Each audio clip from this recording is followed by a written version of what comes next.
ঢাকা বিশ্ববিদ্যালয়ে মানসিক ভারসাম্যহীন এক তরুণকে পিটিয়ে হত্যা করা হয়েছে, সেটি নিয়েই সামাজিক যোগাযোগ মাধ্যম সহ দেশের সর্বত্র সমালোচনার ঢেউ বইয়ে যাচ্ছে। এবার ছোট পর্দার জনপ্রিয় নায়িকা মেহজাবিন সেটিকে প্রশ্নবিদ্ধ করলেন, বললেন গণপিটুনিকে নরমালাইজ করা হচ্ছে কেন?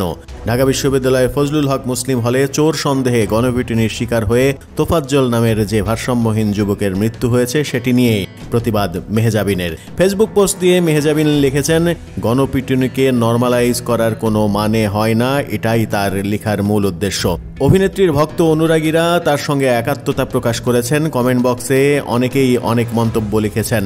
আবরার ফাহাদ, সে তার শেষ সময়ে একটু পানি চেয়েছিল আর তোফাজ্জল ভাইকে ভাত খাওয়ানো হয়, দুই ঘটনা একই রকম মনে হয় আমার, এমন মন্তব্য লিখেছেন এক ভক্ত। লিখেছেন, এর বিচার আজই হওয়া দরকার।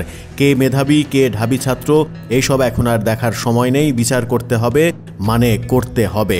শাহরিফ সরকার নামে এক ভক্ত লিখেছেন, যাই হোক, দোষটা অন্য দলের ওপর চাপাই দিতে পারলেই কেন যেন সবাই বেঁচে যাবে।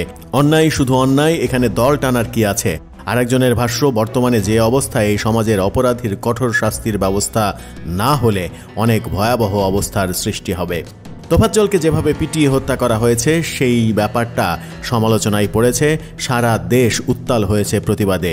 এখন দেখার বিষয়, দোষীরা সত্যি সত্যিই রাজনীতির ঊর্ধ্বে উঠে শাস্তির মুখোমুখি হয় কিনা, সরকার তাদের শাস্তির ব্যবস্থা করে কিনা।